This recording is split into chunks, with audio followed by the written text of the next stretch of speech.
চোখে দেখতে পারো না, তাই তো? তুমি হাতে খেতে পারো? হ্যাঁ, সে পারি।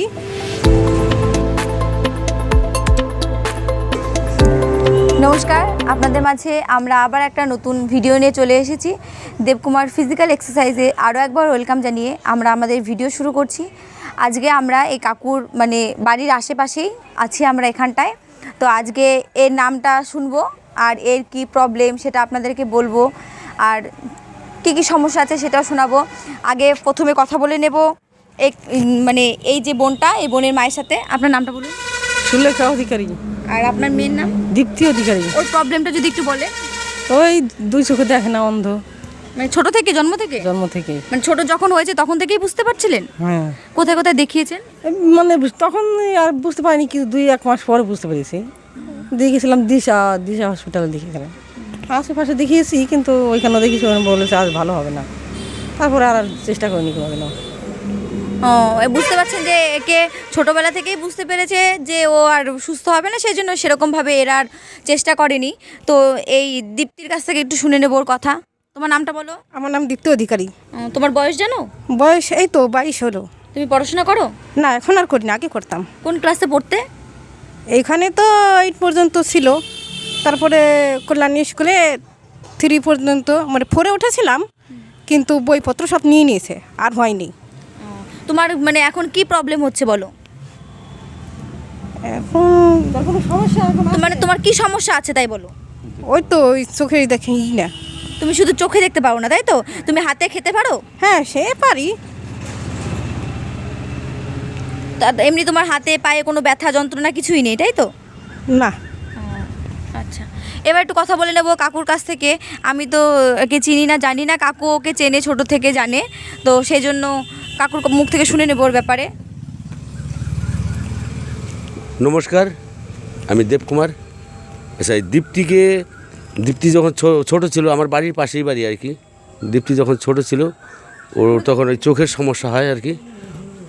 চোখের সমস্যা তাই ওর বাবাকে আমি বলি, আমার বাচ্চাটাও এরকম বিকলাঙ্গ ছিল আর কি, অন্য সাইডের অন্যরকমভাবে, যার জন্য ওর বাবার সাথে আমার ভালো যোগাযোগও ছিল। তো ওকে এসআই অফিসে নিয়ে যাওয়া হয়। এসআই সাহেব ছিল শুভময় ব্যানার্জি, ওনাকে আমি এই দীপ্তিদের বাড়িতে নিয়ে আসার পরে দীপ্তির যে বিকলাঙ্গ সার্টিফিকেট সেটা উনি করে দেয়।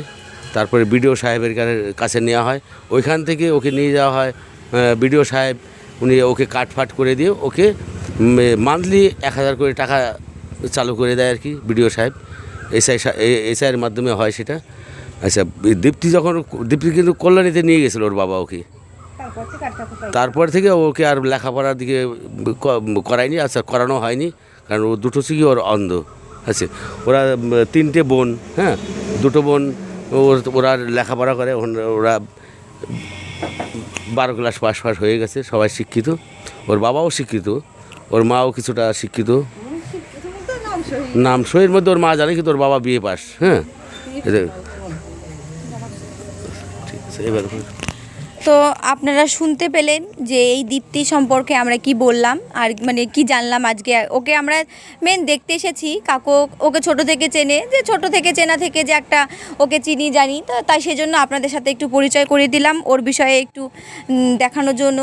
আর আপনাদেরকে বলছি যে আমরা যে এই প্রতিবন্ধী বাচ্চাদের যে একটা মান্থলি যে টাকাটা পাই সেটার ব্যবস্থাও করতে পারি।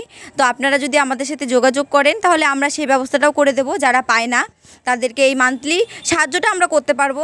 আর ভবিষ্যতে যাতে আমরা এই বাচ্চাদের জন্য কিছু করতে পারি সেই জন্য আমরা এই চেষ্টাটা করছি। সেজন্য বলছি আপনারা সকলে আমাদের পাশে থাকবেন, আমাদের সাহায্যের হাত বাড়িয়ে দেবেন, যাতে আমরাও আপনাদেরকে এই সমস্ত বাচ্চাদেরকে সাহায্য করতে পারি, যাতে দূর দূরান্তর মানুষের কাছে পৌঁছে যেতে পারে আমাদের বার্তাটা, যাতে আমরা ফোন কলের মাধ্যমে আমরা তাদের কাছে যেতে পারি, গিয়ে তাদেরকে সাহায্য করতে পারি। সেই জন্য বলছি আপনারা সকলে সাবস্ক্রাইব করবেন, শেয়ার করবেন, পাশে থাকবেন এবং লাইক কমেন্ট করবেন। এই বলে আজকে আমাদের ভিডিওটা এখানটায় শেষ করছি। সকলে সুস্থ থাকবেন, ভালো থাকবেন, ধন্যবাদ।